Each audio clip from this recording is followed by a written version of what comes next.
Hi friends, मैं अभिषेक आपका फिर से अपने इस यूट्यूब चैनल मैथ एक्सप्रेस में स्वागत करता हूं। आज हम एवरेज में 8वां वीडियो आपके लिए लेकर के आए हैं, जिसमें नंबर सिस्टम से ही संबंधित प्रश्नों को आगे की ओर देखें। ये एक प्रश्न है, 75 तक के प्रकृत सम संख्या का औसत क्या होगा। अब यहाँ पे आप बोलेंगे कि अरे श्रीमान, यहाँ तो 75 तक के बोल रहा है और कभी कभी पूछता है कि प्रथम 75 यानी कि प्रथम 75 प्राकृत सम संख्याओं का औसत क्या होगा। तो हमने बताया था या आपने सुना होगा कि जब सम संख्या का होता है तो उसका निकाला जाता है n+1। प्रथम n प्राकृत सम संख्या का औसत बराबर n+1। लेकिन यहाँ तो ऐसा नहीं है, यहाँ 75 तक कह रहा है, तो इसे मैं आपको दो तरीके से बता देता हूँ, जिसमें सेकंड मेथड जो है वो हमें ज़्यादा अच्छा लगता है और हम खुद उसी तरह से बनाया करते थे, बाकी आपकी इच्छा।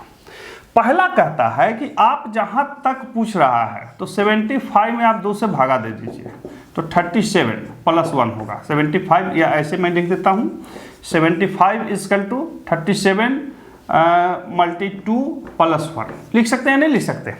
यानी कि 75 तक जब हम जाएंगे तो प्रथम आएगा 2, फिर आएगा 4, फिर आएगा 6, ऐसे ऐसे करके 74। यानी कि 75 तक जाने में टोटल 37 सम संख्या मिलेगी।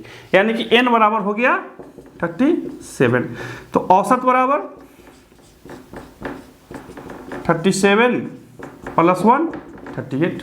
ये आपका आंसर आ गया। लेकिन मैं इसे अलग तरह से बताऊंगा, इसको ऐसे करेंगे। पहला है 2, 4, 6 ... कहाँ 74 है या नहीं है। हमने पिछले वीडियो में बताया था, मैं फिर से बता देता हूं कि जब कोई नंबर सिस्टम, जब कोई संख्या का श्रृंखला इस रूप में हो कि उनका डिफरेंस समान हो, डिफरेंस क्या हो, समान हो, तब हम जो औसत निकालते हैं वो होता है प्रथम पद प्लस अंत का पद बटा 2। प्रथम पद कितना है 2, अंतिम कितना है 74 बटा कितना 2, 76/2 38। आया या नहीं आया। देखिए तो दोनों ओर से 38 आया नहीं आया, बताइए तो क्या दोनों ओर से 38 आया है नहीं आया। तो दोनों तरह से आ गया। तो जब भी परीक्षाओं में आपसे पूछे तो इस चीज़ को ध्यान रखेंगे। कहीं कि श्रीमान इस तरह से पूछता है, भैया ये एसएससी में पूछा था इसलिए हमने आपको बता दिया। हालांकि जो बच्चे हैं जो जानते हैं वो तो पूरी तरह से जानते हैं, उनको कोई दिक्कत होगी भी नहीं, लेकिन खैर मेरा काम है बताना, हम तो भाई बताएंगे। अब एक और प्रश्न को लेते हैं। एक प्रश्न है कि 60 के सभी गुणकों का औसत क्या होगा। 60 के सभी गुणकों का औसत क्या होगा। देखिए मेरा आज भी या मैं जब भी किसी को पढ़ाता हूँ साफ मानता हूँ कि बहुत ज़्यादा क्या उसको बोलते हैं, सूत्र याद करने की जरूरत नहीं है। एक बेसिक कंसेप्ट को ध्यान रखिए और उसी पर मैथ को बनाते रहिए, कहीं पे कोई दिक्कत नहीं होगा। तो देखिए 60 के जो गुणक, गुणक मतलब फैक्टर्स मतलब 60 किन किन संख्याओं से विभाजित होगा, मल्टीपल नहीं, याद रखिए। 60 किससे होगा, 1 से होगा, 2 से होगा, 3 से होगा, 4 से होगा, 5 से होगा, 6 से होगा, और 1 2 3 4 5 6 सबसे हो गया। फिर 10 से होगा, फिर 12 से होगा, फिर 20 से होगा, 30 से होगा, 60 से होगा। टोटल हुआ या नहीं हुआ। राम लक्ष्मण भरत शत्रुघ्न 5 6 7 8 9 10 11 को हुआ। और कहीं कोई बचा है। 1 2 3 4 5 6 7 8 से नहीं होगा, 9 10 से होगा, 11 12 13 14 15 से भी होगा ना जी। एक 15 से भी होगा, 20 से भी होगा और 60 से भी होगा। 60 एकम 60, 20 30 60, 60 एकम 60, 30 दूनी 60, 20 30 60, 15 चौके 60, 12 5 60, 10 6 60। हाँ, अब टोटल कितना हो गया? सो देखिए टोटल कितना हुआ बताइए तो। टोटल हो गया नंबर 12। कितना हो जाएगा? कुल संख्या बराबर 12। अब सबको जोड़ देंगे, संख्या का योग। अब इस सबको जोड़ दीजिए, ठीक है, ऐसे ही बनेगा भैया, ये ऐसे ही बनेगा। मैं ज़्यादा इसमें आपको शॉर्ट ट्रिक नहीं बताने वाला हूँ, ठीक है। ऐसे भी शॉर्ट से मैं ज़्यादा परहेज करता हूँ। तो जोड़ लीजिए, 60 30 90, 90 20, 110, 125, 137, 147, 147, 157, 157 5 162, 162 3 65 2 67, 168, 168। इसलिए औसत बराबर 168/12। 12 एकम 12, 12 चौके 48, 14 आ गया। हो गया नहीं होगा? कहीं कुछ हमने अलग किया? सो बोलिए, कुछ भी हमने अलग किया? हमने कुछ भी अलग नहीं किया और हमने इसको बना दिया। तो इस तरह से आप इन चीज़ों को ध्यान रखेंगे। लीजिए अब एक और प्रश्न आपके सामने रखता हूँ।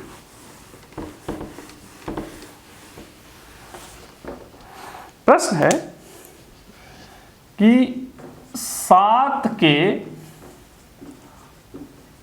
प्रथम 5 गुणजों का औसत बताओ।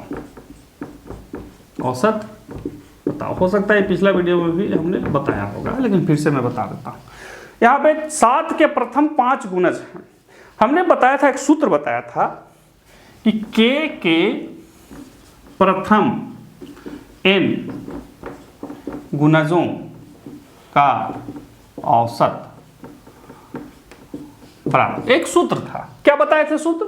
कुछ ध्यान है? पिछली वीडियो यदि हमने देखा होगा तो हमने बताया था कि k into n+1/2, k into n+1/2, यह सूत्र हमने बैठाया था। और अब हम इसी सूत्र पर बैठा देंगे। 7 के, तो k बराबर हो गया 7, n बराबर हो गया 5, तो औसत निकाल देते हैं। 7 गुने 5 + 1/2, 7 गुने 6/2, 7 गुने 3 कितना? 21 बना। तो इस तरह से हमने इसको बनाया। लेकिन यदि हमने सूत्र भूल गया, हमने सूत्र भूल गया, तब हम कैसे बनाएंगे? सो बताइए। हमने सूत्र को भूल गया, बता रहा हूं कि मैं सूत्र को भूल गया, तो हम कैसे बनाएंगे? सो बताइए। तो हमने एक सूत्र बताया था कि जब कोई नंबर सिस्टम श्रृंखला में हो, किसमें हो? श्रृंखला में, ऐसी श्रृंखला में हो कि उनका डिफरेंस समान हो। जैसे यहाँ पे देखिए, 7 के प्रथम गुणज मतलब समझते हैं ना, मल्टीपल गुणज है ना, है जी, हाँ गुणज मल्टीपल। तो देखिए 7 का पढ़िए 5 बार, 7 14 21, 5 बार पढ़ेंगे तो कितना हो जाएगा? 35। मैं पहाड़ा लिख सकता था, ये यहाँ पे 5 नहीं 50 भी हो सकता है, 70 भी हो सकता है, 80 भी हो सकता है। तब कैसे करेंगे? तो हमने बताया था प्रथम पद 7 प्लस लास्ट का पद 35/2, 42/2 कितना हुआ बाबू? 21। देखिए तो दोनों तरफ से 21 आया। तो ये हमने सूत्र पर बनाया और ये हमने बिना सूत्र का बनाया। ये हमने ट्रिक पर बताया, माने ट्रिक नहीं सूत्र था, और ये हमने बिना सूत्र का बताया।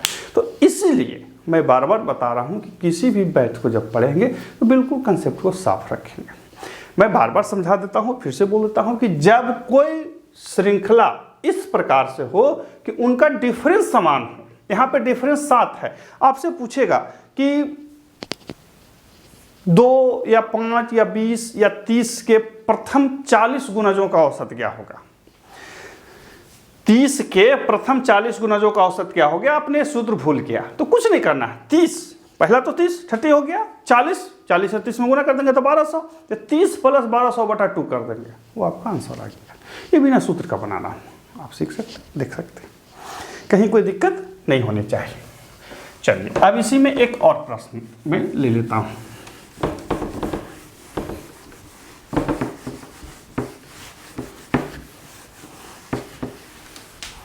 देखिए अगला प्रश्न कहता है कि पहली 5 अभाज्य संख्याओं का औसत क्या होगा। प्रथम 5 अभाज्य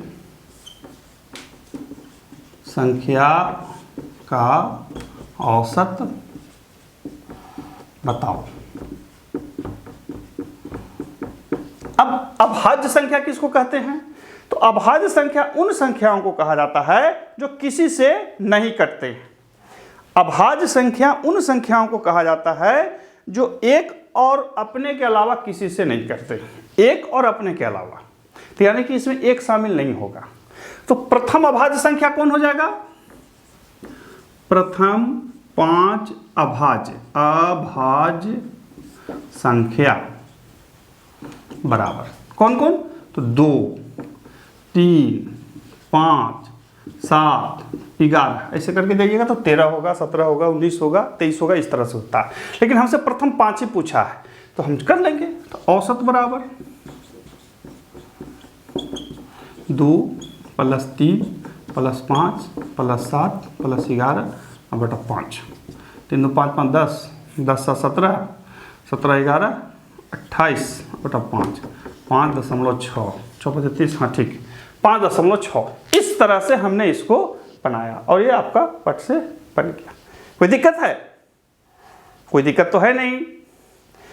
अब इसी में एक और तरीका से आपसे प्रश्न पूछेगा कि 3 एवं 5 दोनों से विभाजित होने वाले 100 तक के सभी संख्याओं का औसत क्या होगा। तब कैसे बनाएंगे?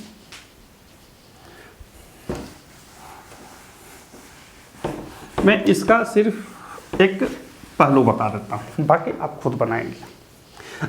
प्रश्न पूछा 3 एवं 5 से कटने वाले, विभाजित होने वाले 100 तक के सभी संख्या का औसत क्या होगा। ये भी पूछ सकता है, आपसे कुछ भी पूछ सकता है। 3 एवं 5 माने आपको वैसी दो संख्या लेनी है जो 3 और 5 दोनों से विभाजित होते हैं। कभी कभी ये भी पूछता है कि 3 एवं 5 दोनों से विभाजित होने वाले, 3 एवं 5 से, यहां पे ध्यान दीजिए प्रश्न का करा कि 3 एवं 5 से कटने वाले माने 3 से भी और 5 से भी, बस समझ रहे हैं। और कभी कभी पूछेगा कि 3 एवं 5 दोनों से कटने वाले संख्याओं का औसत क्या होगा। इसको कैसे बनाएंगे ये आपके लिए होमवर्क रहेगा, ठीक है। ऐसे मैं बता दूं कि जो 3 से कटने वाली संख्याएं हैं उसको, और जो 5 से कटने वाली संख्याएं हैं उसको, या 3 एवं 5 दोनों से कटने वाले संख्याओं को, इसको आप ध्यान देंगे और बनाएंगे।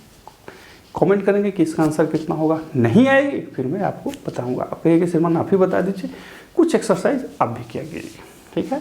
फिर मिलते हैं अगले वीडियो में, तब तक के लिए गुड बाय।